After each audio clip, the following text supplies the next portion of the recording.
Let me see you guys where you watching from. Mina akhula kuthiwa muke wayibona nje inkosazana yamanzi, hayi akuzuba yinhlanhla go. Kwase kuba khona imizi le yey'gwili kuthiwe nje hey banenkosazana yamanzi akungenwa kuleliya kamera. Hey ngoba umuntu omnyama waba ne-spare bedroom nje thina sazi ukuthi khona into oyikhiliyela. Asazi thina indaba yokuthi khona i-room eliyi-spare nje kuthiwe la ma-visit hayi khona into oyifihlile. Kodwa-ke uzositshela-ke amaqiniso mayelana nayo indaba yenkosazana uDr. Mnguni. Dokotela wethu. Awu, siyabingelela kakhulu abathandi bohlelo lethu, siyabingelela kuMsombuluko Wezethembiso. Sithi-ke cha namhlanje sikhona njengoba sasithembisile sizoyiqedela le ndaba. Kusazoba njalo-ke futhi-ke kusazoshuba nje sisazokhuluma yonke into ngokuyindlela efanelekile ukuze wonke umuntu ephume enelisekile. Kanti leli sonto-ke isonto elinzima kakhulu kule channel yethu, isonto elinamandla kakhulu. Kuzoshaya uLesihlanu abantu bazobe bethola izinto ey'nkulu ngoba siyaqala nje manje sikhuluma ngokujula kwale nto esizokhuluma ngayo. Kusasa futhi ngokunjalo sobe sikhuluma ngokunye. Isonto elibi kakhulu nje leli, angazi uma liqondene nokuthi inyanga iyaphela yini ngendlela kuzoba yiyona. So ngiyabathembisa abaleli ukuthi njengoba siqala manje abasondele eduze kwamafoni abo bekwazi ukuthi-ke babone phinde balalele sichaze ngalento ekuthiwa inkosazana yasolwandle okuyidlozi njalo. Inkosazana yasolwandle yidlozi, uNkulunkulu wasolwandle, inkosi yasolwandle, bese kuthiwa-ke inkosazana ngoba iyona eyinzala abantu futhi iyona ebamba isikhundla sokuba umama. Uzothiwa umuzi kukhona unkosikazi okuchaza ukuthi uyena muntu osuke emkhulu. Indoda uma ihlala yodwa akushiwo ukuthi inomuzi, kuthiwa umuntu yedwa. Nabadlulayo bathi sisadlula lapha kamuntu yedwa ngoba uhlala yedwa.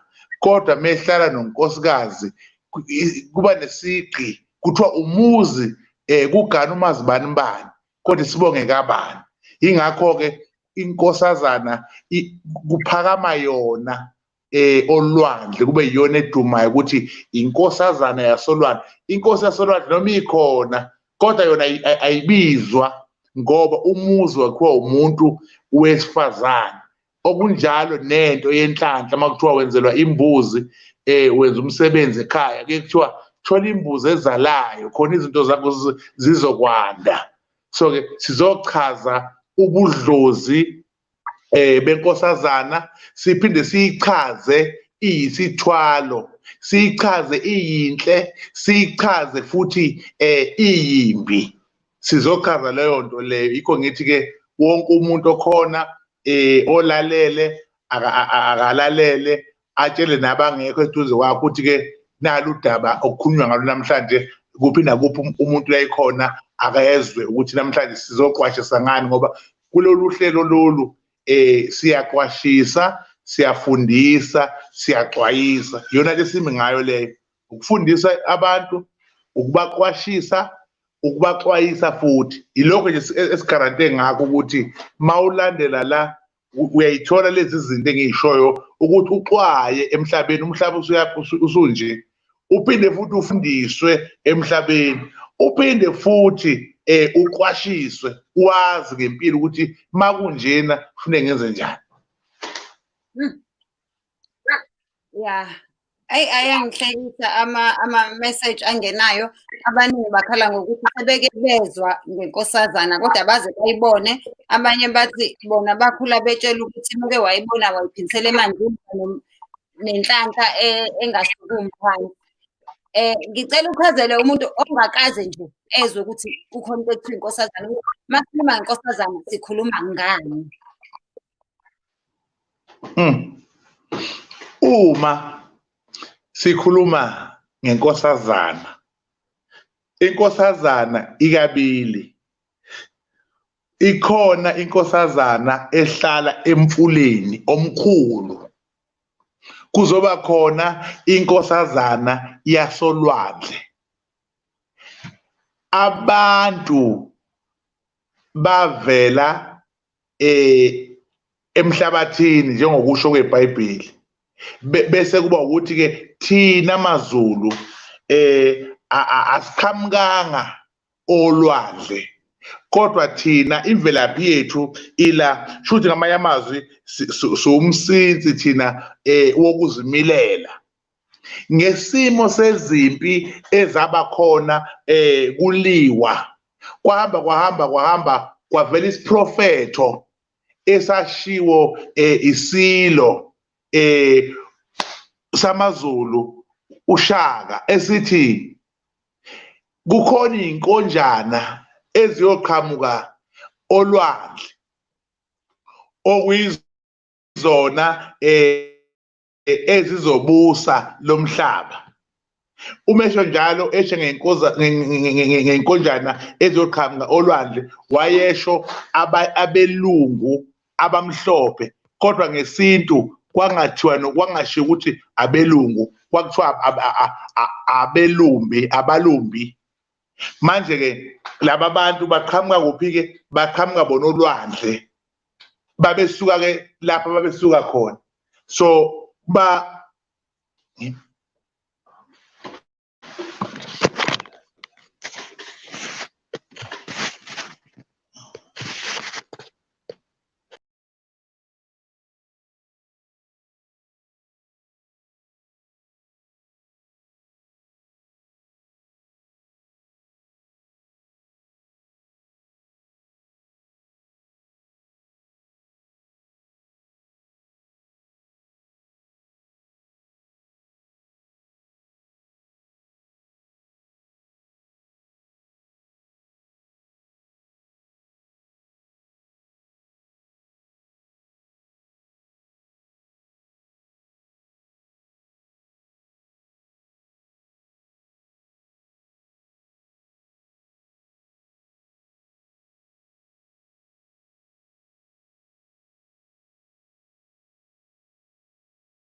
asixolise ukuthi sibe sinya i-network ithanda ukuhlupha.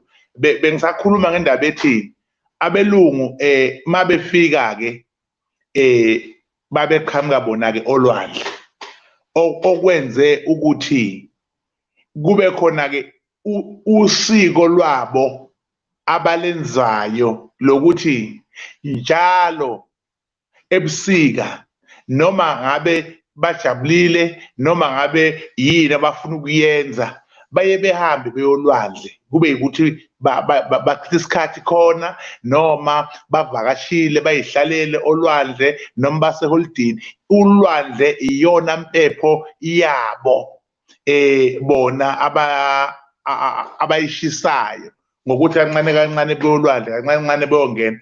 Njengoba ke nginaba kanje, ngifuna ukuthi ngichaze imfihlo yenkosazana ukuthi ke iqhamuka njani izofana nomlungu, kodwa bese kuthi ngapha ngezansi ibe ufishi, kodwa ngenhla ibe umlungu.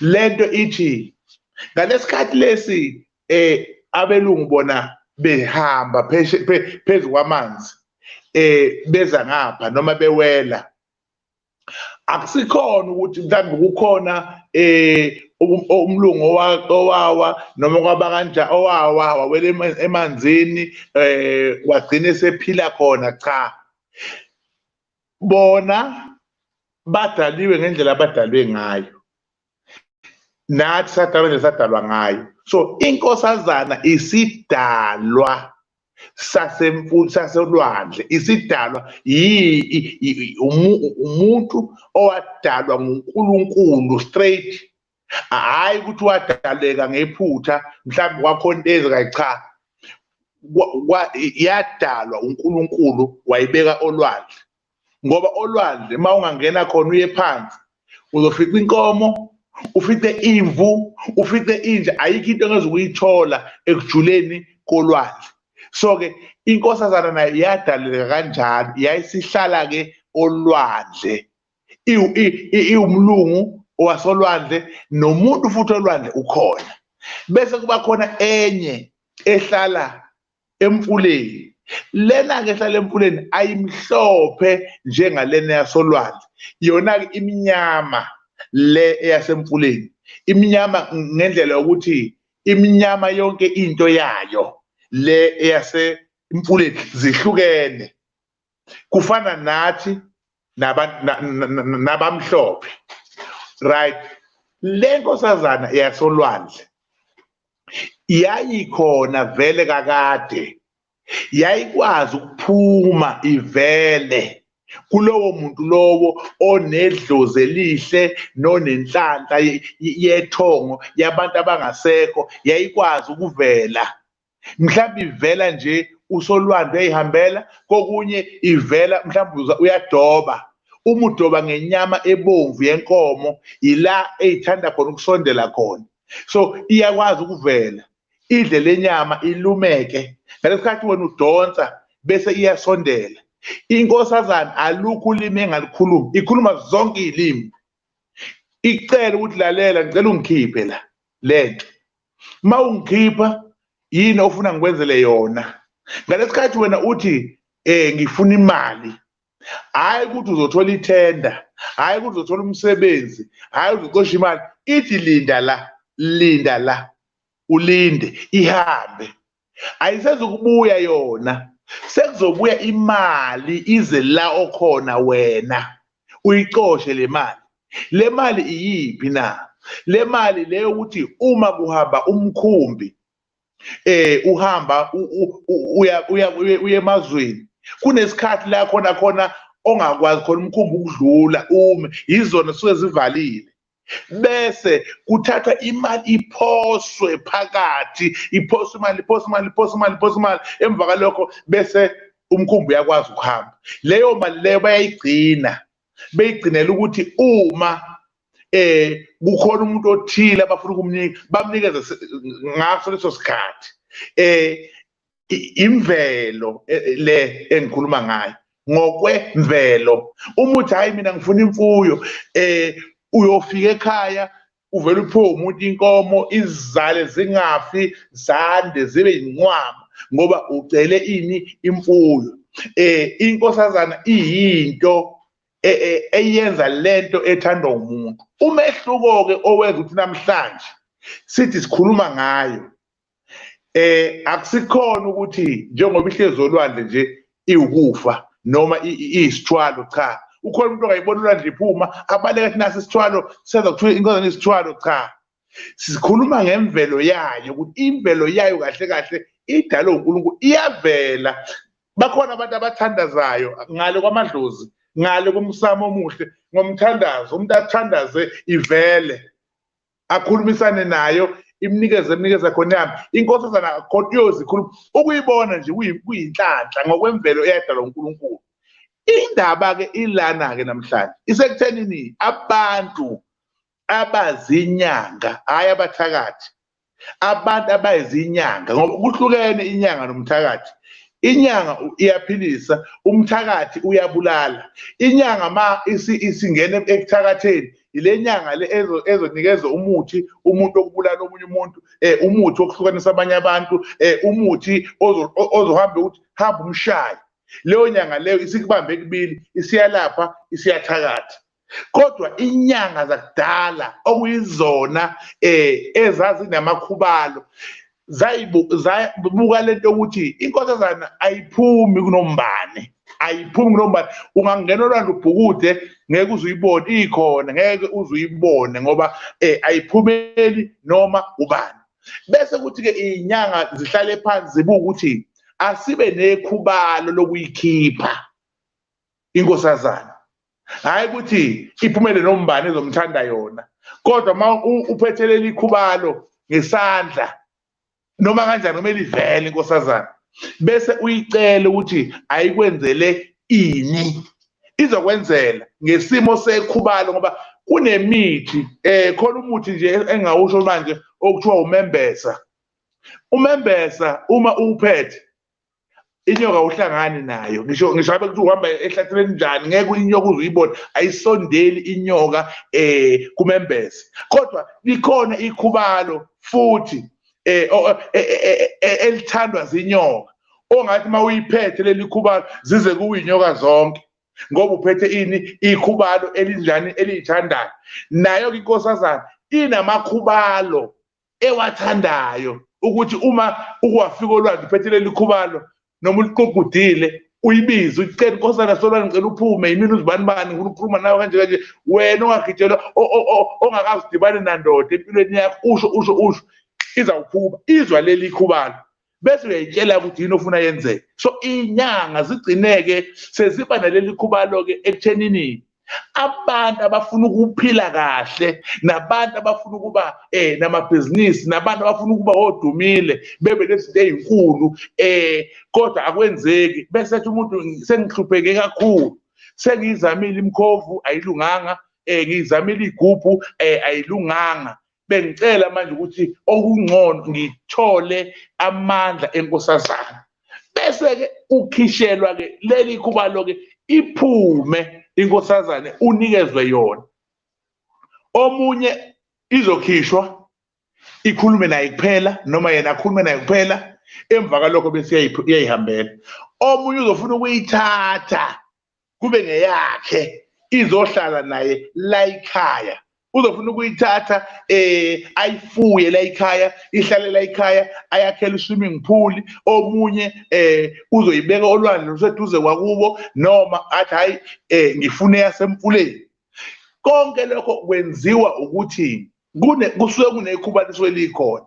Uma-ke sekuthiwa-ke inkosazane isiyisithwalo usuthwele ngayo, yingalesikhathi phela uzothi uma uyilanda sekufanele ukuthi kube ngeyakho. Uma kuba ngeyakho kuney'miselo okumele uzenze ngoba inkosazana iyayiphilela lapha ngendlela ephila ngayo, kodwa mase wena ufuna iphile ngomthetho wakho, kunezinto yona ezokushayela umthetho ukuthi ukuze mina ngikwenzele yonke into oyifunayo nami ngifuna ungenzele okuthandwa yimi. Number 1, ayimdingi umuntu ononkosikazi. Uma unonkosikazi unenkosazana kuzofunakala umgxoshe ahamba abuyele kubo, ukwazi ukuhlala naye, ngoba uma uhlezi nayo inkosazana ekhaya emini iba inkosazana, kodwa ebusuku iba usisi, iba umakoti wala ekhaya. Okufunakala ukuthi uma sekulalwa izwi zolala la, izwi zokulungisela la. Ayimdingi umuntu onabantu abaningi. Uma uwafaka umuntu endlini izodinwa lowo muzi lowo ube njani ushe. Yingakho-ke abantu abanayo uthola ukuthi umuntu unazo zonke izinto kodwa akanamakoti, yingoba wenza isiko lalento anjani ayitholile.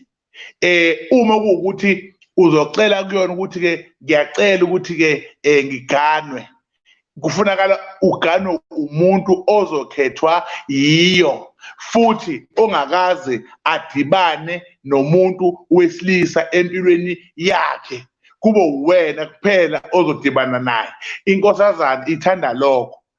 Kube ukuthi-ke uma ikhona phakathi kwekhaya-ke izinto zithi umndeni wakho nabantu ophila nabo akumele behlale nawe, funa ukubafunela indawo yabo, wena uhlale wedwa nayo ukuze yenze umthetho lo wakho nawe wenze umthetho wayo, ngoba uma ungawenzanga uzoba nenkinga. Okuhle ngayo ukuthi uma ungaphuma phandle uthi izulu alini lizona, uma ungaphuma phandle uthi ufuna kwenzeke ini kuzokwenzeka, lokho othi akwenzeke kuzokwenzeka. Ngisho amanzi mephuma empompini muke wakhomba ngesandla uthi azojike lapho khombe khona ngoba unamandla ayo. Kokunye uzoyithatha uyisebenzisele isonto. Ukhomba umuntu ngesandla uyawa noma mawuthe kuzoba ukuthi nokuthi kuzokwenzeka. Uzoya eqaleni uzofike icala uluwini uzoluwina uzofike uwine iloto uzoyiwina. Lokho uzokusho ngoba ukusho ngamandla ani enkosazana kuzokwenzeka ukuzokwenzeka kodwa wena uzogcina ini umthetho wayo.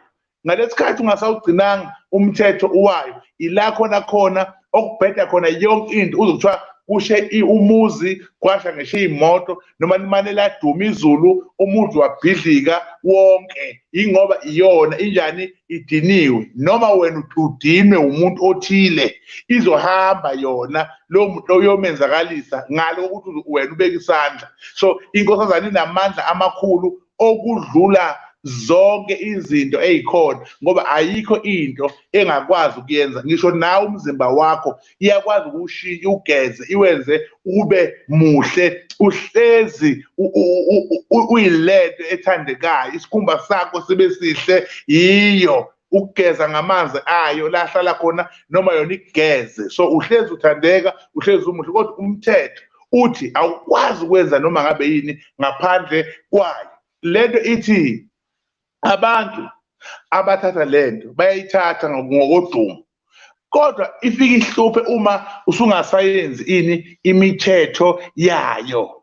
Number 2, abantu seberojiwe ngalento. Yikho ngithi la sizoxwayisa la sizofundisa ukuthi uma umuntu athi unenkosazana bonke abantu bazogijima beye kuye bayayifuna ngoba bayazi ukuthi uma wayithola uba kahle emhlabeni. Inkinga ukuthi lo muntu akanayo kwayena uzoqala manje amkhombise ambikele lokhu nalokhu kuthi ekugcineni agcine mhlawumbe engayitholanga kwamale isekho omunye amnike kodwa kumnika angamtsheli imithetho yayo. Ithi ifika lapha ekhaya kuhlanye wonke umuntu kuhamba abantu kubhubhe wonke umuntu ngoba kufanele isale nawe imithetho yakhona akangikezanga. So ke isebenza kanjalo indlela yayo nendlela yale nkosazana yasempuleni indlela ezifanayo okusebenza. Akazwakala. Sorry. I was talking on the phone. I'm just telling people from the other channel to come and join us here on this channel. Sorry, I'm sorry. It just sounded strange to just see me. Yeah, sorry. Qhubeka baba. Ngicabanga ukuthi ke ukusebenza kwenkosazana yasemfuleni nenkosazana yasolwandle kuyizinto ezifanayo kodwa kujulile ukusebenza kwenkosazana. Ingakho ke ukuthi abantu abaphethe ikhubalo lokuyikhipha nekhubalo lokuyinikeza omunye umuntu bambalwa akusibona bonke. Yinhle kodwa kunezinto esengeke ngayichaza ezenza ukuthi ubuhle bayo bungamukeleki kahle ngoba uma ngampela ungeze ukuyilandela imigomo uyaba nenkinga futhi uyaba nento ethi ungagcina usuhlanye ekhanda ungagcina ungasenalutho emhlabeni nawe ungagcina ungeselutho ngoba imigomo senixabene nayo. Inkosazana ngeke ke namhlanje uyithole kusasa bese uthi awusayidingi uthathile awusakwazi ngeke uyiphe ngisho umuntu noma ungabaleka ihamba nawe noma ushadile kunzima ukuthi njengamanje uthi wena usuyayidivorce izokulandela koze kwenzeka ngalendlela efuna ngongcono ngafa wena kusale yona. Hey, kwaze kwanzima indaba ya nangu uma sotobe ebuza umbuzo obalekile lana ukuthi inkosazana mengabe yenza imanga engaka ingayiqeda yini corona nezinye izifo.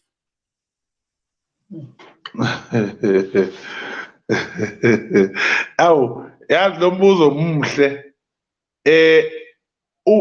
muhle lo mbuzo kodwa izinto ezinye ziyonakala ngokubukela phansi indabuko nomdabu. Esikhathini samanje esiphila kusona isikhathi esithi abantu abangabelaphi bafana nabantu abacindezelekile ekuthenini kunezinto odokotela abangakwazi ukuzenza kodwa thina siyakwazi ukuzenza. Uyabona kulesihlahla igama laso kuthiwa umdlavuza. Lesi sihlahla lesima usibuka sisilonda esidlavuzekile musibuka sikhala igazi njengoba usubona umuntu enomdlavuza kodwa uma wasithatha wasihlanganisa namanye amakhambi umuntu enomdlavuza siyakwazi ukuthi siwushaye umdlavuza. Angithi manje uyabona ke ukuthi thina sebenza ngamagama ezinto bese sibuyele ezihlahleni sithathe isihlahla esiyigama laleyo njengokuthi nje khona insukumbili uma sike safaka insukumbili lapha kuwe emva kwezinsuku ezimbili lento kade uyifuna izokwenzeka ngoba isayensi yethu esinayo. Namanje ngizophendula lo mbuzo obuzwe lo mntwana. Namanje njengoba kuthiwa kunale COVID-19 ekhona thina njengeinyanga sigcine futhi siba ngabantu abasala ngaphandle ulwazi nalo ukuthi into uma kwathiwa ine-virus leyo nto leyo ichaza ukuthi isinesilungu phakathi. So abantu babambe lo mhlonyana bagijimela imhlonyana ukuthi umhlonyana usisiza abantu eKenya bagijima nalapha ayisekho imhlonyana lo ngihamba ngendawo lapha eSouth Africa emhosheni le kade ikhona iqediwe abantu idayiswa abantu abazange ukuthi umhlonyana ulapha umkhuhlane wawuvela ukhona uma kushintsha isizini mhlawumbe kuthiwa ubusika sekungena ihlobo ngeke ungaphathwa umkhuhlane ngoba umoya usukushintsha bese ushintsha kuwe nangaphakathi ushiselwe ukucinana ngale mhlonyane ke uyakhona ukuthi mase uyithakile lento bese iyawubamba umkhuhlane uphele sakhula kunjalo. Inkinga ke isekuthenini le virus ke yona uzoyishaya ngani yona ngoba njengoba kuthiwa i-virus ukuthi kunegciwane elilapho phakathi ofuna ulihogele ngomoya bese ngaphakathi lizenze into ephehla leli gazi elivele ligcwala okuchaza ukuthi ke thina njengenyanga kube ithuba siyanikwa bese sobatshela ukuthi hayi umhlonyana awuhlangani kodwa awulungi uwodwa ngoba akusiwona waseKenya. Umhlabathi waseKenya nomhlabathi wala akufani. Sicela ukuthi ithakwe lento bese siba nalemfihlo yethu thina siyaziyo ebulala lempethu. Thina sazi ukukhipha inyoka esiswini kumuntu uthi unelumbu unenyoka ngaphakathi siyakwazi ukuyikhipha iphume. Nale virus singakwazi ukuyibulala ngezinto zethu ezithile sizaziyo ukuthi uma kunento eyigcwele ngaphakathi izawufa. Ngiyakulo mntwana ngiyamphendula ngiyaxolisa ukukanda ngiyaxolisa ukuthi kodwa ngenzela ukuthi ngibabeke esithombeni esithi ke le gula khona manje singakubamba ngoba le nkosazana iyakwazi ukusebenza ngomoya. Umoya wayo unamandla ukuthi kwenzeka noma yini. So nalento njengoba ihamba ngomoya umoya uphehle kolwandle vele ayikho into enkulu njengolwandle. So uma izophakanyiswa ekuthenini njengamanje aline angithi liyakwazi ukuna makuthiwa manje ayiphakanyiswe ekuthenini ayifaka umoya wayo uxoshe lento kungenzeka kodwa ngesimo sokuthi isicindezelekile ngeke kuze kwenzeke kolokhu kunje bese kuba ukuthi ekugcineni kosuku uma ungaveza leyo nto bazothi hayi uyabheda lo udukisa abantu ini kodwa iqiniso lithi ingakwenza mangathiwa ithuba liyavezwa kube khona abantu abathile okuzobhekana nabo beyisukumisa ngendlela yokuthi yenze lokho ngoba abelaphi bayakwazi ukushintsha isimo ngendlela bayakwazi ukuthi isimo basibuyisele esimeni bayakwazi ukusibhedisa isimo. Ngicabanga ukuthi ke uphendulekile. Hayi ngiyacabanga ukuthi uphendulekile ngempela and miningi imibuzo, but before ngingene embuzweni ngicela nje usitshele konke obuyimisela ukusitshela ngayo inkosazane ngoba ngiyabona ngazi ukuthi azongena nama-order abazoyifuna, azi-ke noma unayo yini ukuthi ubadayisele, bayayifuna impela. Kodwa phela zonke ku-China, sesingahamba siye e-China siyobenzela ey'fake. Eyi, iyathusa indaba yenkosazane. Abangazi ukuthi sikhuluma ngani, sikhuluma ngenkosazana yamanzi, ngolwimi lwabelungu, i-mermaid, nayo, this is i-mermaid esikhule ngayo. We've read, angazi mina noma ikhona noma ayikho, kodwa uthi ikhona u-Dr. Mnguni, and ziningi izinto esiye sifunde ngazo emaphepheni nasema-newspaper. Khona nje le angazi noma kwakuyi-hoax noma kwakuyinto yangempela, kodwa nakho kuthiwa kwathi kumbiwa nje kwatholakala nawo amathambo ayo i-mermaid. Asazi ngempela ukuthi khonani olwani, mina-ke ngisabela nokubhukuda. Dr. Mnguni, ucabanga ukuthi mhlampe kungenzeka ukuthi njengoba sisaba ukubhukuda nje sabantu abamnyama, inokwenza nendaba yayo lento ukuthi mhlampe sisaba i-mermaid ingakho nje siwasaba amanzi? Umuntu osaba amanzi umuntu onethongo lamanzi, umuntu onabantu abadala, umuntu futhi onesipho esithize kuyena uqobo egazini. Bese kuba ukuthi uma emanzini laba bantu abakuye ibona laba benza ukuthi mezongena emanzini abe novalo, ngoba ikhona into esuke ixhumana naye ngokwamanzi. Omunye umuntu uba naledlozi okuthiwa inzunza. Inzunza akusilona idlozi elumuntu, kodwa inyoka yasolwandle okuthiwa inzunza, okuyiyona-ke eyenza ukuthi umuntu uma enayo idlozi lenzunza lapha egazini lakhe, uma ezoya emanzini iyavuka inzuzi imlindele. Ngalekhathi imlindele iyambheka, khathi imbheka bese vele eshaya uvalo asabe. Uyabona umuntu onaleyo nkinga leyo ubanga umsindo makumele angene emanzini engathi engakhala, and uma ungamfanga ngenkani ngampela engagcina enenkinga ukuthi agcine sengasemnandi. Kungcono ukuthi meze ukuthi akuvuma ahambe, kodwa base kulungiswe kahle izinto zakho, uyakwazi ukuthi ungene emanzini ngoba kusuke sekulungiswe izinto zakhona. Okungukuthi-ke kuze kushiwo kuthiwa kunegobongo lasemfuleni, kunegobongo lamanzi, kunegobongo lasolwandle, kusuke kuxhunyaniswa imimoya yakhe lona nalento esemanzini ukuthi bakwazi ukuthi bajwayelane. Okungukuthi uma uhlangana nomuntu ongamazi, nihlangana nje, kuyenzeka ube nalolo valo ukuthi lo muntu kazuyisima kanjani. Nabo-ke lapho uma bengaxhunyanisiwe iba khona into enjalo eyenza ukuthi-ke amanzi awasabe ngoba kusuke kuhlangana nalesiphiwo ahamba naso.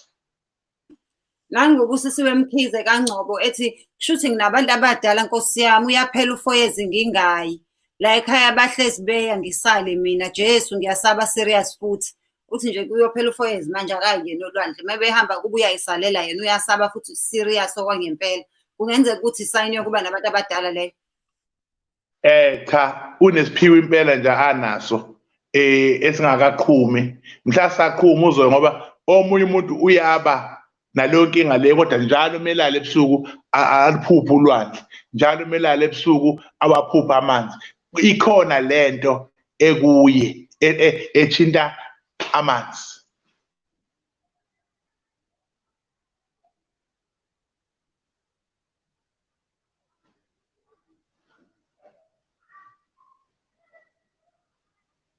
Uyakhuluma.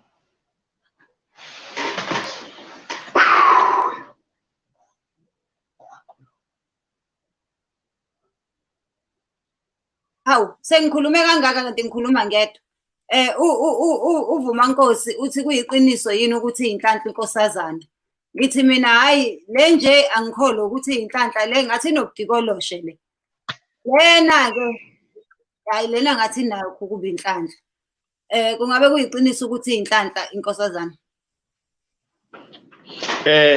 Inkosazana iyinhlanhla enkulu uma izovela, kodwa ayisiyona inhlanhla uma wena usuzoyithatha njengokwesithwalo, ngoba phela manje isizophila emhlabeni wakho, isizofuna nayo ukwenza izinto zayo lezi ezokwenza abanye abantu begqilazeke, abanye abantu bengajabuli. Kodwa uma iyivelela yona iyinhlanhla, uma uyibona ebusuku iyinhlanhla, uma iphuma empanzini uyibone noma ukhulume nayo wena iyinhlanhla, mina ngeke ngikuncome ukuthi kungcono uyikhulumele nayo, hhayi ukuthi uyithathe ukuthi ibe ngeyakho. Ngoba masingeyakho kunezinto ngampela kumele uyiluze, kodwa izokwenzela yonke wena osuke uyifuna. Manje uyakwazi yini ukuthi kube inhlanhla mengabe kuwukuthi uthe uyalunguza e-swimming pool yase next door wayifica ibhukuda?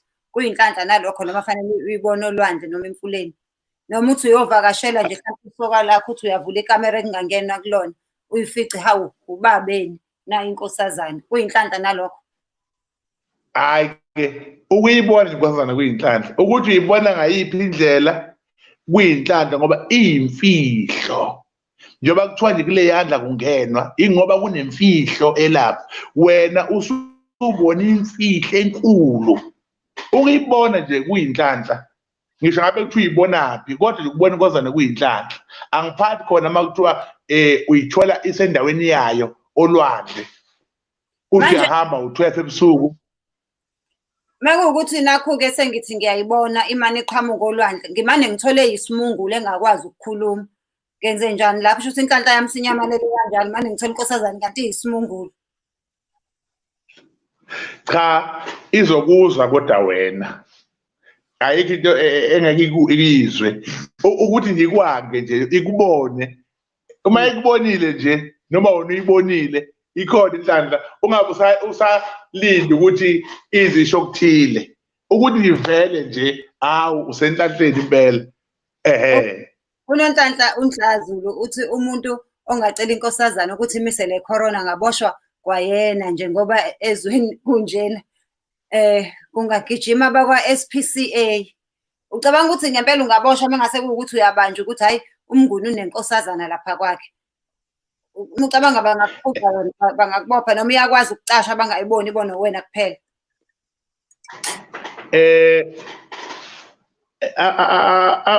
Abelungu banemfihlo yabo nje esingeke siyazi njengoba nabo eyinyanga bayazi. Uma ngampela bezwile ukuthi uyifuyile, bayakwazi ukufika bezoyithatha. Angazi ukuthi bakwenza kanjani, bayayithatha impela nje beyilayishe emotweni behambe naye. Okuchaza ukuthi-ke akuvumelekile khona vele ukuyifuya, kuyimfihlo futhi kuyicala.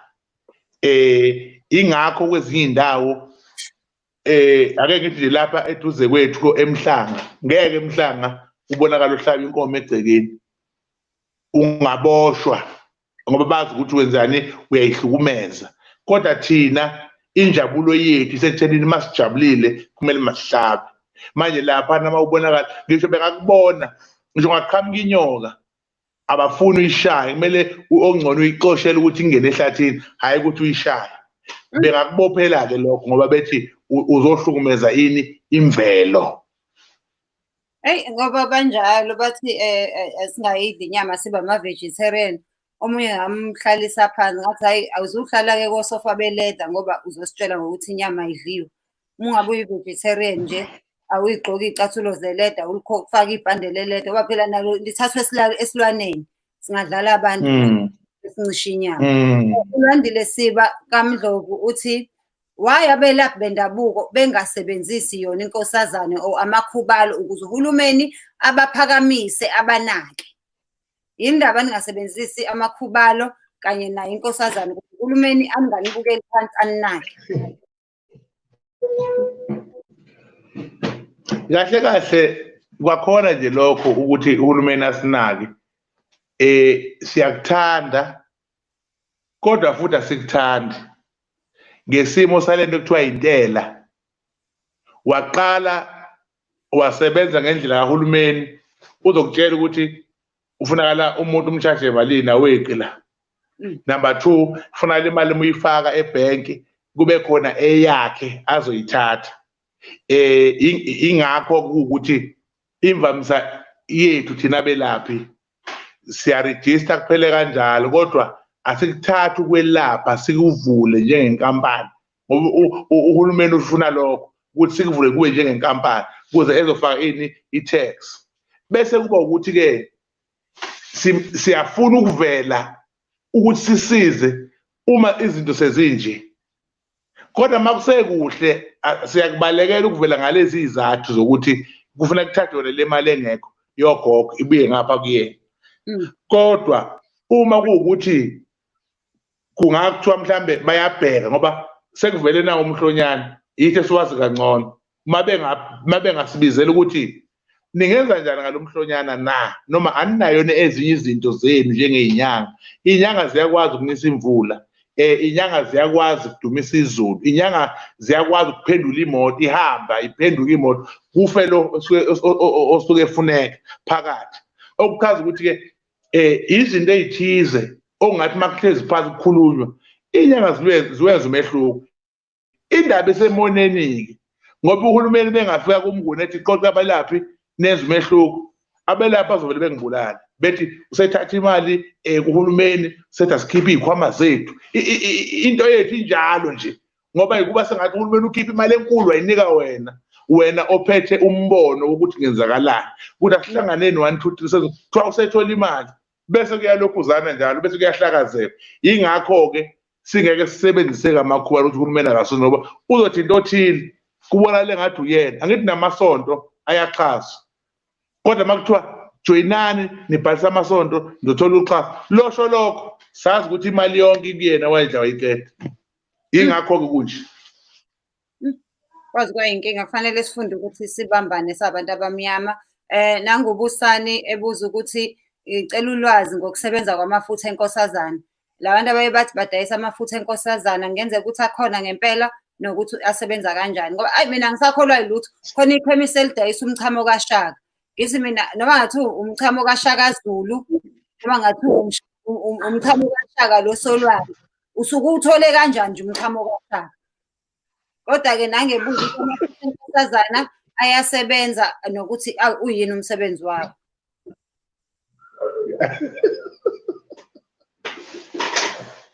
Hey. Cha asiphendule ekuthenini amafutha enkosazana akhona ekhemisi. Ngeshwa nje akude-ke angale esigodlweni ngabe ngiyawaveza amafutha enkosazana lawa nje ajwayelekile 8 rand 9 rand. Akusiwona amafutha enkosazana yasolwandle, kodwa amafutha enkosazana ngokuqamba igama ukuthi amafutha enkosazana amafutha ani enhlanhla. Lawo mafutha lawo asiza uma sakha izigqabu ukuthi umuthi ukwazi ukuthamba futhi ukwazi umuthi ukugcobeka. Amafutha enkosazana le esikhuluma ngayo mancane amathuba okuwathola, ayatholakala wona kodwa ngeke wathole afana namafutha kuthiwa awesadawana, angeke uze wathole kalula, atholakala kanzima ngoba nayo inkosazana kunzima ukuyithola. So nabanawo bayabiza, nabanawo abalokhuzana abawakhiphi ngoba ayifa. Umbuzo uthi asebenza kanjani amafutha enkosazana? Asebenza ngendlela yokuthi uyawakhulumisa, uyawagcoba, uyaqhuma ngawo, ugeze ngawo, enze lento osuke uyifuna kanye. Muwenze kanye ngoJanuary 1 uyoziwenze futhi after 3 years kuyima uphinde futhi wathinta asuke kwenzele lento osuke uyifuna kanye. Uwenze kabili, wenza nje kanye after 3 years bese uyawaphinda njalo. Makuthiwa uthole original wawo futhi wathola wenkosazana hayi wenkosi, awenkosazana azokwenza lento osuke uyifuna. sonke lesikhathi awuzukuphinde wenza kanye after 3 years bese uyaphinda futhi kanye asebenza kanjalo ke amafutha enkosazana. Hey, sifunda every day like kumnandi. As if you have not subscribed, please do subscribe and please do give us a like. Bese ududuzile abuza ukuthi ingabe umuntu owumama angayithola noma itholwa ubaba. Kungabe umuntu owumama angayithola noma itholwa ubaba? Cha, ayikhethile inkosazana. Ayikhethile nhlobo ngesiqamba manga. Bakhona osisi la abahlala bodwana ezindlini. Bakhona obaba abahlala bodwana ezindlini. Iyona ayikhethi kuya ngokuthi uba akekho umuntu ongasweli into eminamandla okuyikhokhela. Akekho. Asinakho nje noma abanye abanawo nje ngoba abanawo amandla okukhokha, abanye abakamtholi umuntu onayo. Bese ethi umuntu mina ngakumele ukuhlala ngedwa. Mangizoba nakho konke nje engidingayo bese bamnikeza. Ayinabulili ukuthi ithathwa ubani, ayithathwa ubani. Manje musuyitholile nje kodwa bhabha indaba yehlofhlofu ngeke uphindulale nomuntu ngokoyithokozisa. Kungabe ngoba ulala nayo noma nje ayifuni ulale namuntu kodwa hayi ukuthi ngoba uzolala nayo yona. Cha, phela ulala nayo. Angithi kuganile phela manje. Ulala naye. Ayibe ufishi mayisiza kuwe, iba umuntu. Ayibe ufishi, iba umuntu.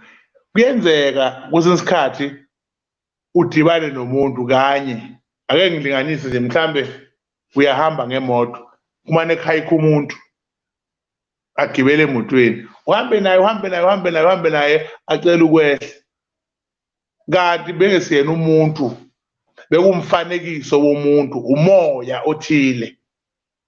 Wena uthi wena ngigibeze umuntu, omunye amgibeze umuntu baze baxoxe indlela ende. Methi uyabheka eceleni akusekho umuntu sehamba yedwa. Bekuwumoya kodwa sengathi umuntu kanti cha. Ingakho ke ikwazi ukushintsha ukuba ufishi ibuyele manje izoba umuntu, yenze lento eyenziwa umuntu wakho wesifazane, yenze lento eyenziwa umuntu wakho wani wesilisa. Ingakho ke inesikhwele sokuthi uma kwafaka omunye umuntu kubhujiwe la ekhaya. Ingakho kunezifungo. Ingakho kunezifungo nezinqumo mawuzoyithatha. Yo, hayi kunzima ngiyayisaba nami yokulifta abantu ngangalifta omunye ubhuti nje ngathi hawu ngeke ngiyamdabukela ubhuti nje wayesekhulile ngathi angimlifte. Sathi mesifika nje emajikeni lapha ngasensuze ngangigoduka nami ngiya kwelakithi. Bathi nje hey uhambe kahle lana ungagijimi kakhulu saginqika lana imoto yangathi yikopi. Ngathi mina hawu into ebhlungu kanjena kodwa hey wabani nasi ngathi ngihambe ngathi wasinda kanjani kodwa wena wathi ha ngangingasinda yini safa sonke. Mangithi ngiyabuka eceleni akasekho. Wathi nje hey akekho wasinda sonke sasisemotweni. Kade ngisamgibelisa so nje angilifti umuntu nje indaba yokuliftana. And guys, today's episode of Tanjiwe and Dr. Mnguni is brought to you by Mfekayi Funeral Services. But Mfekayi Funeral Services, you are not alone. Banomasingcwabisane, banamatshe amathuna, ba-based eThekwini, but bayangcwaba noma kuthiwa ukuphi. So please do contact them. Na inamba yakho, inamba yabo 0839562089. Bayangcwabelana, ngisho kungathiwa ushonele phesheya, ngisho kungathiwa ushonele South Africa, abacwasa abanandaba ukuthi ubulawe yini. Bathi nje they guarantee you the best service. Benza umakhelwane abe nomona afise kuba umngcwabo wakhe the following week indlela abangcwabana kahle ngayo. Contact ama-caskets akhona. Uma ulibuka nje nawe ufisa ukungena phakathi uthi nje casket so good I wish I were dead. Indlela iservice yabo enhle ngayo. So please do contact them nayine email yakhona mfekayi01@gmail.com. Bayakwazi nokukusiza if ufuna umasingcwabisane kuwukuthi awuhlali eSouth Africa, uhlala kwelinye izwe, bayakwazi ukwenza ama-arrangements ukuze bekwenzeka uhanjelwa obunye womndeni wakho, they can take care of it for you. If kuwukuthi nawe uphesheya udinga ukuthi bakusize ngokuthi if anything happens to you. So please do contact them. 083 956 2089 Mfekayi Funeral Services. Angifuni-ke njalo umuntu ozoshona engasangcwatshwa la, kanti nayi iMfekayi ngimtshengisile yona. Thank you. So asiqhubeke-ke nemibuzo besabuza ukuthi umama uyawusebenzisa yini. Eminye imibuzo guys, niyathanda ukubuza imibuzo engangeni lana. Ayi bakhala ngokuthi uqinisile ukuthi abelaphi bendabuko bayacindezela.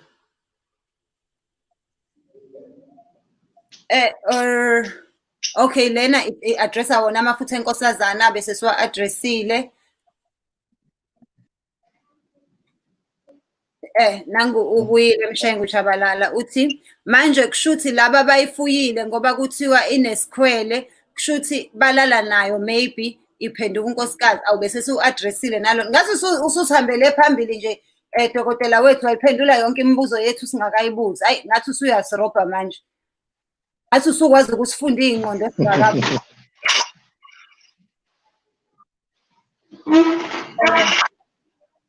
Yonke imibuzo engiyibonayo lana iyalokhuza. Naba nabase-Cape Town bebuza ukuthi njengoba ilokhuzana ulwandle lungathi lidiniwe eCape Town, ngenzeka ukuthi kudinwe yona yini, ngoba bathi nje hayi iy'vunguvungu ey'vela ekhaya kungenzeka ukuthi kuhambisana nakho ukudinwa kwayo inkosazana.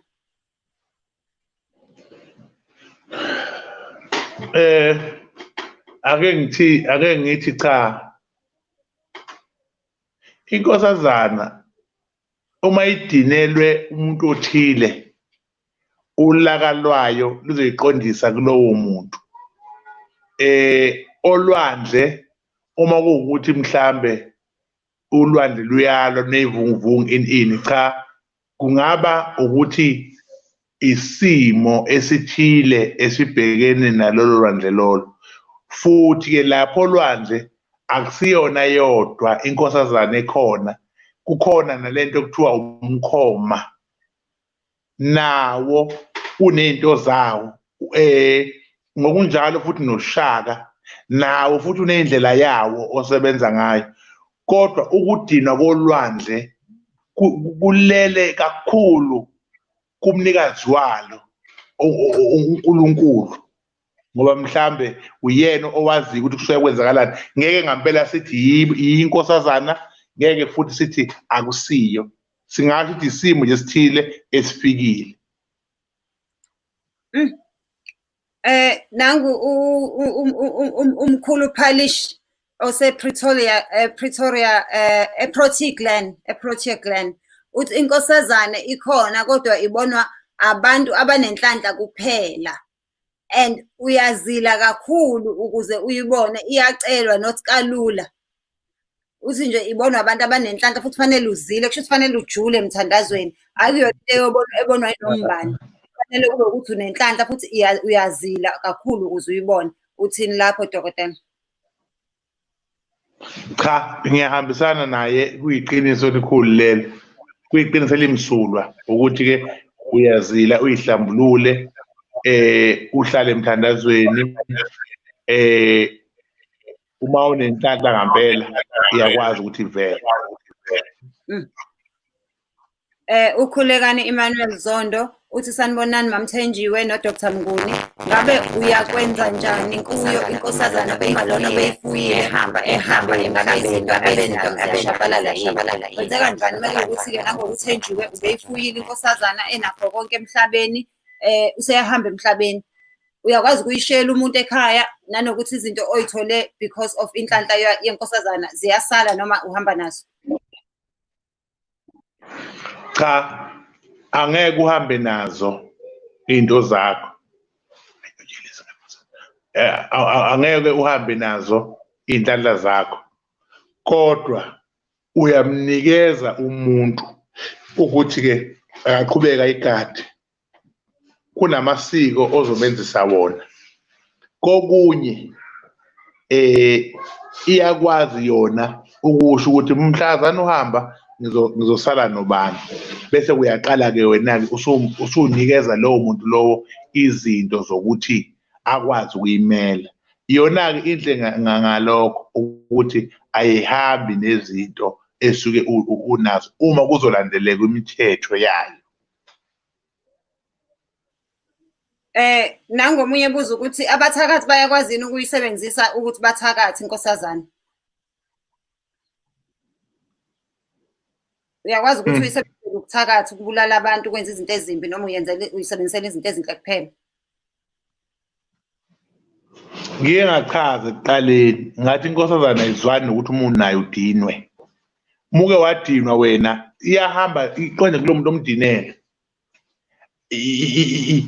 Ingakho umuntu owumthakathi, ake ngicacise la, umthakathi akaveli umthakathi ukuthi aziwe abhale ibhodi ukuthi ngiyathakatha. Umthakathi umsulwa, kodwa ebusuku ukhipha imithi enjani ashaye. Umthakathi ukuthakatha kwakhe akadli ngakho futhi akasizakali ngakho. Angeke nje umthakathi ethi ngicela uze la ngokuthakathela leya muntu, cha, kuyimfihlo yakhe ukuthi yena uyaganga. Abantu mewabona abantu bethandana kukuhle anyanya athi iy'ngane zami ayiganile ayithandwa abayeni bazo ekamazibani bani sithanda umyeni wayo avela afake isichitho. Uyambona lo muntu lo wenza njani? Uyathakatha. Kodwa inyanga kuyaziwa ukuthi lapha kwaMnguni isenyangeni. Muwehle esitobhini nje uthi ngifuna kaMnguni, uvele kuthiwa wenyangeni, ungakazi ukuthi enyangeni, kodwa ufuna kaMnguni enyangeni, kuthiwa yebo, usuyahanjiswa njalo ususiwa lapho. Inyanga iyavela obala ukuthi mina ngiyelapha. Umthakathi bese yacasha. Uthi-ke umbuzo, abathakathi bayayisebenzisa yini ukulimaza ngayo abantu? Lithe lami ume nayo uyayisebenzisa, kodwa ayinhle kahle kumuntu ogangayo. Yona inhle kakhulu uma umuntu wani ofuna inhlanhla nofuna unqubekela phambili. Iyakugada ukuthi umuntu okuhlukumezayo-ke imshaya. uThabi uMpangazitha Lugaja ubuza ukuthi manje mawufuna abantwana iyakumithisa yini noma ikuzalela abantwana mekuwukuthi nangoku usuhleli nayo inkosazana ufuna abantwana manje iyakwazi ukuthi kumithele ikutholela abantwana? Hayi, angeke. Awubi nabo nje abantwana, awubi nabo abantwana, cha, awubatholi nje abantwana. Uba nemakoti kuphela, hhayi ukuthi ube nabantwana.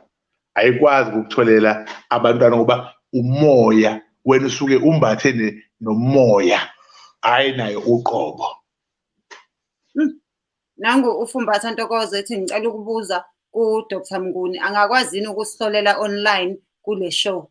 Naba sifuna ukuzohlola, anisabi sizwe iy'ndaba zenu. Bathi ungakwazi yini ukubahlolela online kule show? Sizokwenza lokho, hhayi manje. Njengamanje sisabhizi ney'hloko umhla sacela kuwukuthi mina ngisebenza ngenye indlela, ngicela nje ibandla lazi, ngisebenza ngenye indlela. Mina ngihlola ngamathambo.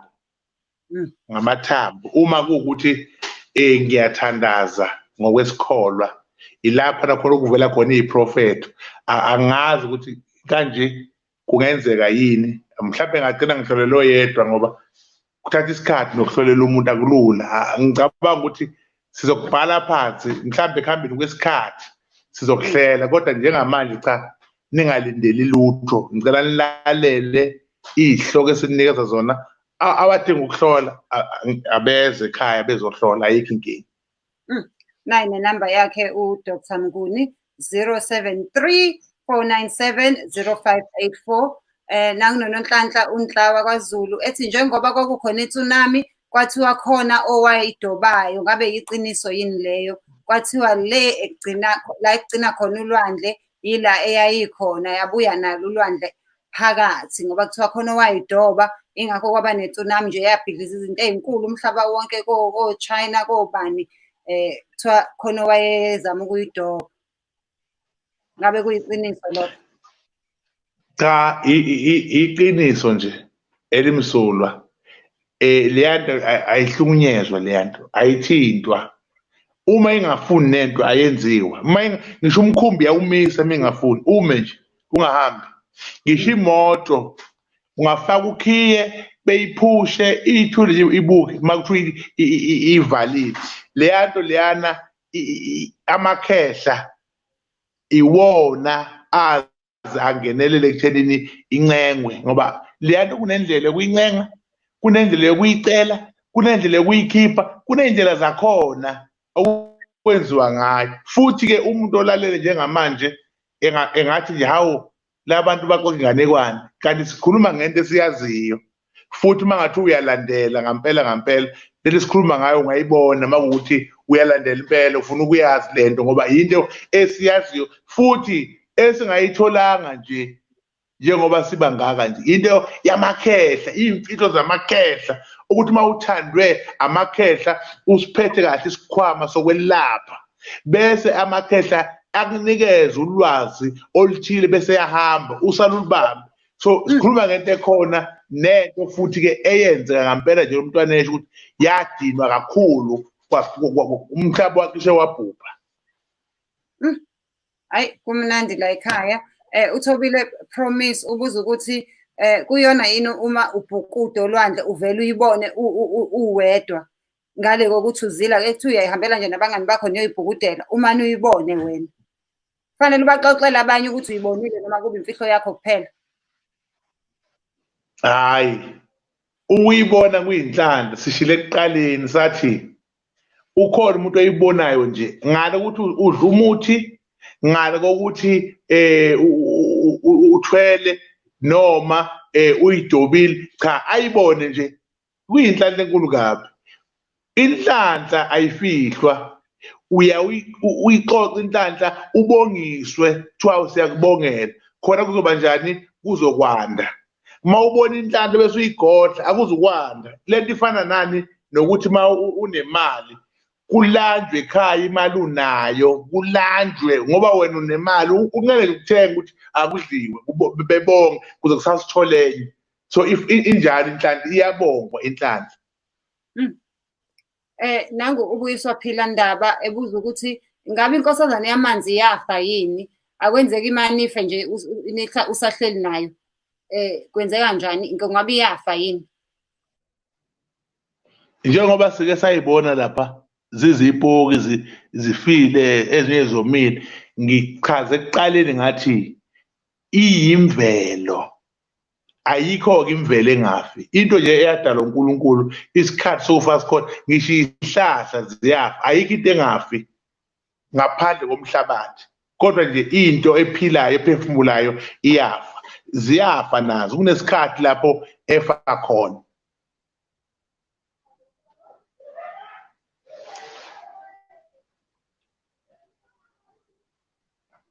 Sorry. Ithini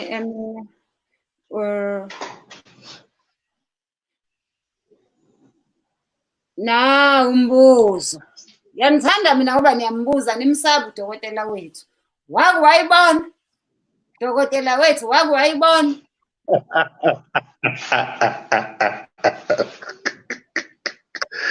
Hey, hayi. Njengoba nginolwazi olujulile ngayo, hayi ngiyayazi-ke mina, ngiyazi zonke, ngiba ngichaza ngithi zihlukene, ngizazi ngokuhlukana kwazo. Ngiyayazi nje kakhulu, hayi kancane. Kunesikhathi futhi la khona engenza uhlelo lokuthi ngiyiphakamise uma kunezinto ey'thile ey'suke zenzeka. Lokhu ngikusho ngoba sathembisa ukuthi sikhuluma iqiniso njengoba linjalo, kodwa ngiyazi ukuthi abantu bazoyithatha kalula into ejulile, athi umuntu ngiyayidinga noma ngifuna ukuya kuyo kodwa anginamali ngizokhanyisa. Akusetshenzwa kanjalo enkosazaneni, akusiwona umuntu okuphalaza lo, akuwona umuntu okugquma ukuthi uyawukhanyisela. Laphana kujuliwe kuneyigaba ezilandelwayo ukuze kufikwe khona. Kunezinto ezithile kwamina njengomuntu okumele ayoyiphakamisa, okumele ayizile, okumele ayihloniphe. Manje-ke kuyimfihlo ukusho ukuthi ungakhona ukuthi uyiveze ngoba bazovele benza ukuthi umuntu ngifuna inkosazana, unamalini, nathi ngino-200. Uxakeke ukuthi uzosuka la 3 weeks wonke ulwela indlela lenkosazana ngomuntu ono-200. Kwaze kwayinkinga. Hayi, uNonhlanhla sengiyamsola ukuthi ngathi wakwayibona inkosazana. Imibuzo yakhe uthi manje uma uke wayibona inkosazana kuyenzeka yini ukuthi uyibone wedwa abanye bengayiboni? Mhlawumbe uthi uyayikhomba bangayiboni, uthi nansi ngiyayibona bathi hayi asiyiboni, uthola ukuthi ibone wena wedwa. Lento ifana nemali. Kuyenzeka nihambe nibe baningi abantu beyigcoba abantu imali, wena uqhamuke emuva ukuyixosha. Kade beyeqa kodwa nifuka uyithatha. Yini leyo? Inhlanhla. Nayo futhi kuyenzeka iphumele wena ukuthi ifuna wena. Kuyenzeka lokho. Lo ngalokho wena umkhombisi iyakwazi wena ukumsitha lo muntu angayiboni. Yona imsithe yona ngomoya wayo ukuthi angawuboni. Hey, hayi iyangena imibuzo abantu bafuna ukwazi ikakhulukazi nje nangu uThembi ebuza ukuthi bathi ngine-spiritual mermaid. So ngelinye ilanga sangena esiwashweni kodwa ngaphuma umzimba uluma, engabe bekuyiyo na? Mangabe kuthiwa unayo ngokomoya kodwa uma ungabe uthi ungena esiwashweni waphuma umzimba uluma, kungenzeka ukuthi bekuyiyona yini na? Ukuthi-ke indaba yesiwasho mina ngokwazi kwami ngazi ukuthi makuthiwa siyesiwashweni sisuke siye empophomeni siyohlambuluka khona, sithi-ke ngolimi lwaseyiyoni siye sithi siwasho, nabaseJerikho bathi siwasho, impophomo la kufike khona kugezwe khona. Inkosazana ihlala empophomeni, inyoka, inkosazana abazwani nempophomo, bazwana nomfula omkhulu noma amanzi noma ulwandle. Uma enomoya wayo engangena empophomeni esiwashweni njengabantu bonke, kodwa meke ezophuma umzimba uluma, isho into yami kungenza kwakukhalazeka ukuthi ungene endaweni okungesiyo kahle kahle ngabe ungena kuyo ngokomthetho, futhi ngabe uye kuphi emfuleni noma olwandle, bese lamanzi emluma ngesimo sokuthi uphambanise umzila okumele ngabe uthathile. So inkosazana ziyaba umndeni. Angazi kwenzekani ngendaba yesound. Inkosazana ziyakwazi yini ukuba umndeni, uthola ukuthi ubaba, umama nezingane noma meke yazala kuyahlukana?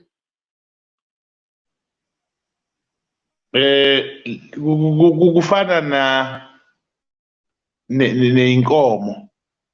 Iy'nkomo ziyazalana, ubone futhi nalesi ney'ngane zayo nalesi ney'ngane zayo. Impilo yobulwane ngeke uze uyigarante kakhulu ukuthi bayaba yini umndeni, ngoba imvamisa uyithola nayo ivele ihamba yodwa, akaze kwenzeka zivele zihamba zimbili.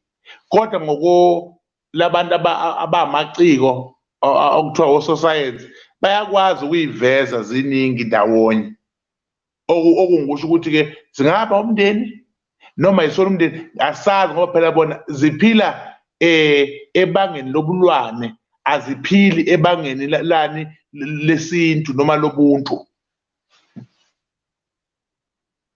Nangu uMasotobe ubuza ukuthi ingabe isiko lenkosazane ngabe olwayo yini lenkosazane?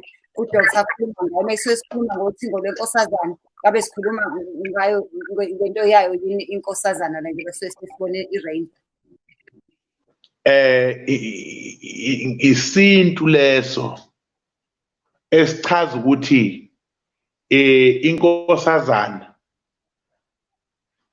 umoya wayo uma isuka luthi babethi abantu abadala nakho lapha ephuza khona. Ngamanye amazwi ke kuyinto leyo eyayikhona endulo eyayikhombisa ukuthi lapha na kukhona inkosazana. Lento ejwayele ukuvela mekade lini izulu. Uma sekuvela uthingo lenkosazana bese kuthiwa selizosa ngoba sekuvele ini uthingo lenkosazana. Impendulo ithi yebo, kukhulunywa ngayo kodwa hayi lesuku sikhishiwe olwandle yazoba isithwalo, kushiwo le eyimvelo yasolwandle. Kune video nje eyake ngeke ngikwazi ukudlala i-video because of ama-copyright, kodwa kune video eyadumela kuma-social media nakuma-TV khona la phesheya ngensizwa ekuthiwa yathola inkosazana le emanzini. Uyakholwa ukuthi kuyiqiniso lokhu noma babeyidlalela ngathi nje? Kwathiwa nje ayi uyitholile ushuthiwe kuyivideo nje anokubuka kukhona khona ko-YouTube ukuthi unfortunately I can't play the video for you. Kwathiwa uyitholile wayixosha. Nayi. Dokotela. Awu sengilibele nje ukubuka Nkosi yami lapha angisaphenduli sengilibele ukubuka nje ukuthi awu yaba nenhlanhla lensizwa. Cha, ngiyakholwa nje kakhulu. Kuyabonakala nje ukuthi waba nenhlanhla wayithola. Esingakwazi ukuthi wayithola ifile noma wayithola iphila, kodwa ngibuka amandla nenhlanhla nethongo lakhe elamsiza lamnikeza leyanto ngoba leyanto ifuneka kakhulu, ayitholakali futhi kakhulu. Ukuyithola nje iphumile kwaba inhlanhla enkulu. Ngiyakholwa ukuthi leyanto yenzeka ngempela ngendlela futhi ebonakala ngayo. Muyithola iphile nayo kusayinhlanhla noma iy'nhlanhla mingabe iphila kuphela? Muyithola nje ifile inhlanhla enkulu uyithola iphila nakhona futhi kuyinhlanhla enkulu ngoba niyakhulumisana. Usho yonke into oyifunayo uyidedele. Isiphila lapha siyakwazi. Awusadingeka ubalo. Uthi uma ufika nje ize kuwena ngoba iyakwazi lapha nahlangana khona. Kuphela kumele moze uyakuye uhambe nabantu, futhi uhambe wedwa ukuze nizokwazi ukuthi nikhulume ulimi lwenu. Ukuyithola ifile kuyinhlanhla enkulu ngoba phela lamafutha ayo, lenyama yayo, leli khanda layo, lobu buchopho bayo, ulimi lwayo, yonke lento ikwenzela lento eyifunayo. Ayikho into yayo ongasebenzi. Abaningi kakhulu bajaha amabele ayo ekwenzeni izinto ezinhle ngayo. Amabele enkosazana weJehova. Kukhona futhi esibhedlela owathola ingane yayimiswa kwayo inkosazana. Ngabe kungenzeka ukuthi mhlampe wayelale nayo inkosazana njengoba kuze kuphuma le ngane. Kwakwenze njani kuzalwa le ngane?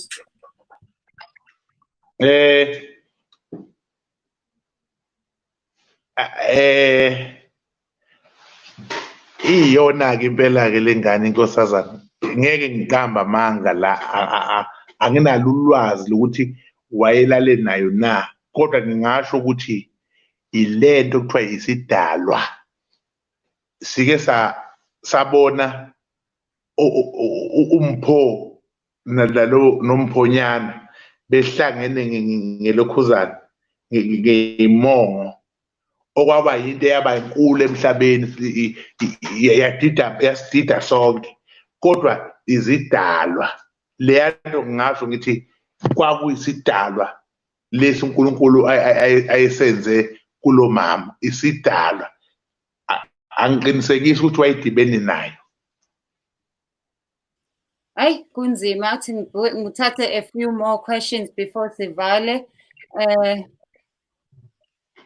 Now uthi Sisithenjwe ngicela ukubuza ku Dr. Mnguni ukuthi kuchazani ukuphupha inkosazana ikuphi imali khona lapha ephusheni kunabantu abayibona ukuthi ihlala kuphi sebefuna ukuyibulala, eza kimi izovalelisa yasho ukuthi bafuna ukuyilimaza.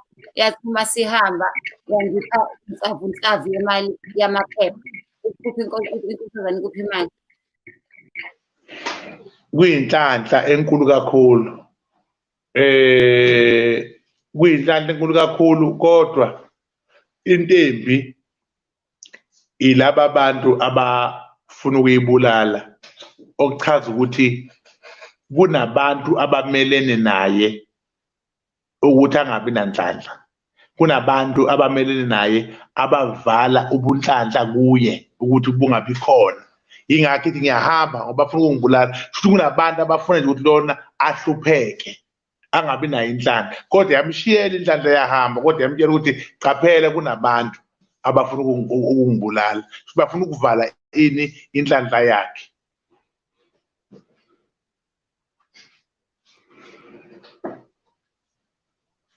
Lo mbuzo engiwuthathayo kuthi bese kwenze njani inkosazane mesithatha ingane iphuma emanzini emva kwesikhathi sishonile? Ngabe ulaka labaphansi noma kwenze njani? Mewukuthi ingane uthola ukuthi ingene emanzini kwathiwa hayi ithathwe inkosazane bese iphuma emva kwey'nsuku isishonile.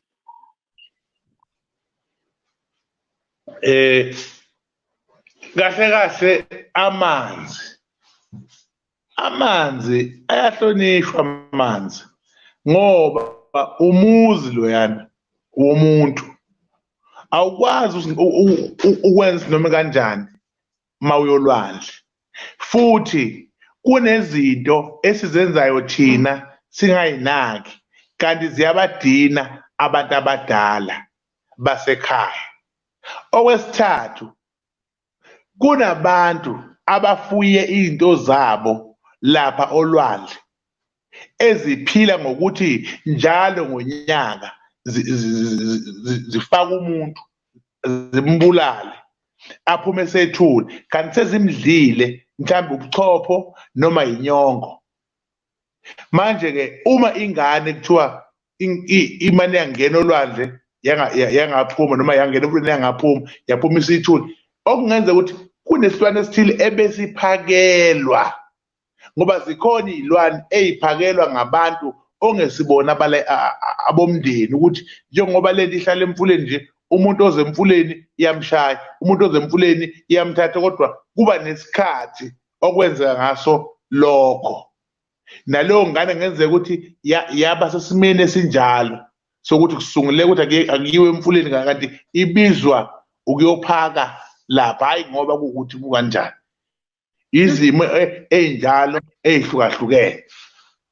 Hey, nangu uMasoto bekhala ngama-boobs enkosazane uthi nje hawu Jehova amabele enkosazane. Hhayi mina ngiyakholwa-ke ukuthi iy'lwane zonke yinawo amabele ngoba ngase ngake ngabona namabele endlovu. Ubani wake wawabona la kunina amabele endlovu? Mahle ngabo amabele endlovu adlula kuye. Nanka.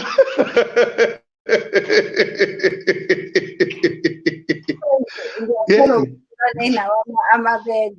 Ngathuka kabi nami ngihlangana nendlovu. Hawu, amabele endlovu amile ngathi awejongozi. So nothing-ke engekho la emhlabeni. Njengoba kusho nje ukuthi kulolu hlelo sikhuluma amaqiniso, sikhuluma izinto zangempela. Before nje avalelise uDr. Mnguni, ngicela ukunikhumbuza ukuthi uhlelo lwanamhlanje luxhaswe abakaMfekayi Funeral Services, umasingcwabisane, amatshe amathuna, amabhokisi ahamba phambili asemgangathweni, uphumula umphumulo waphakade, kuhala umakhelwane athi koze kufiwe nasekhaya nami ngongcwatshwa abakaMfekayi, indlela abafihlana kahle ngayo. Inamba yakhona 083 956 2089. Bayakwazi ukukusiza bakwenzela umasingcwabisane, ngisho kuthiwa uhlala outside South Africa ngoba ziyafika izimo ukude nasekhaya ufisa ukusiza. So bayakwazi ukuthi bakumele umngcwabo bakwenzele nje yonke into edinga ukwenziwa without you having to worry about coming home. Noma kwenzeka something kuwena ungekho ekhaya, bayakwazi ukukulungisela ukuthi nomzimba wakho bawubuyise uze ekhaya bakwenzele yonke into kufanele yenziwe. Bayengcwaba kakhulu ngesizotha nenhlonipho, So please do contact abaka-Mfekayi Funeral Services umasingcwabisane ngoba siyazi lamathuna esimbelwe wona azotholwa womntakabani. So lungisa indlela yakho ngeMfekayi Funeral Services.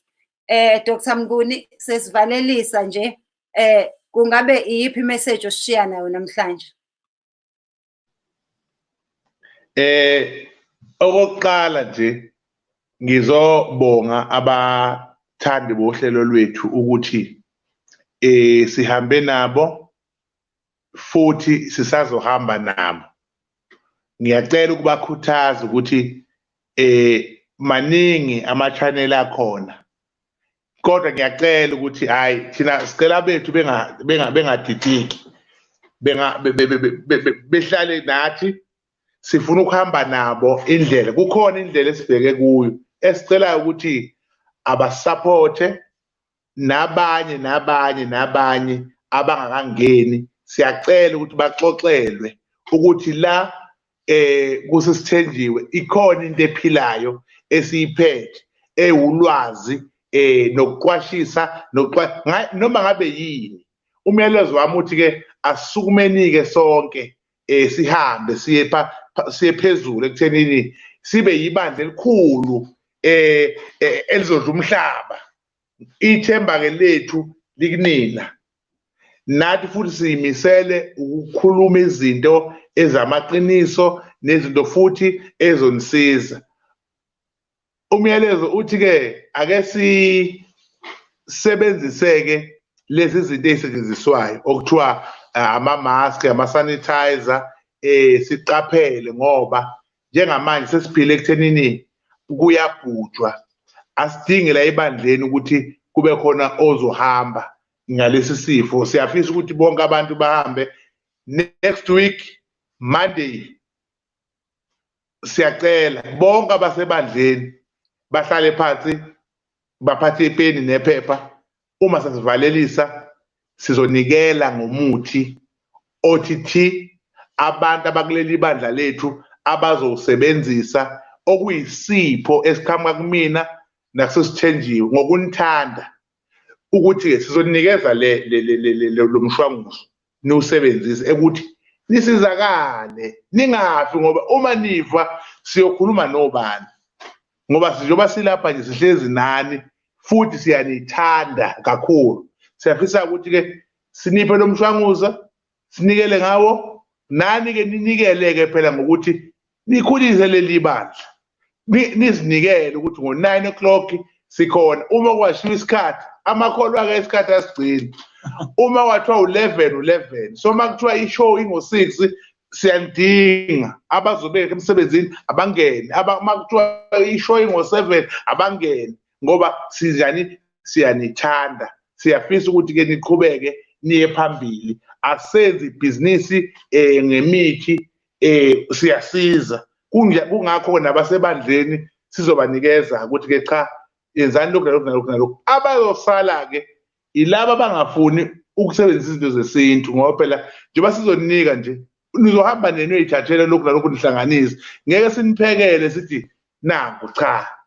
Uzobhala wena phansi, uthumele iy'ngane zikwenzele, uphekela, uphuze, ube njani, uphile, bese uyahlala-ke lo 2 hours wethu nje. 2 hours wethu nje wenza izinto zakhona lapha, uvele usilalele, sihambe siye phambili, ngoba sifuna ukuthi le show ikhuliswe yini, hhayi abanye abantu. Yini okumele niyikhulise. Yilokho engikushoyo-ke. uNkulunkulu abe nomusa anigcine. Amen.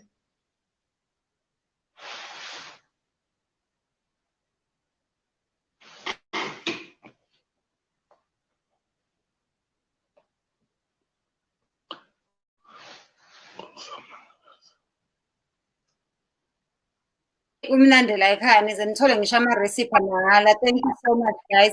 And also can I just warn you to be careful ukuthi imithi nebeyenza behlanganisa abantu besiZulu nabo basuke bazi ukuthi bazofaka maphi ama-ingredients, baphinde bafake isikalo esingakanani. Lento yokuthi wonke umuntu usengena emva kwendlu ayikhelele umhlonyane awubhoyile, abanye bazobulawa yiyona leyo nto, because sizo-overdosa, sizophuza ney'nto ey'rongi, and kwenye inkathi uzowuphuza kanti awuhambisani nesifo esikuphethe wena. So asihambe siye kubantu abanganolwazi ngokwelapha kube ibona abasenzelayo lezi zinto, ngoba wonke umuntu manje usekumane acabanga ukuthi umane ungene emva kwendlu uthatha umhlonyane. Ngisho uphuthu kufanele wazi ukuthi ufaka amanzi amangakanani, ufaka nempupho engakanani ukuze kuphume uphuthu lamasi.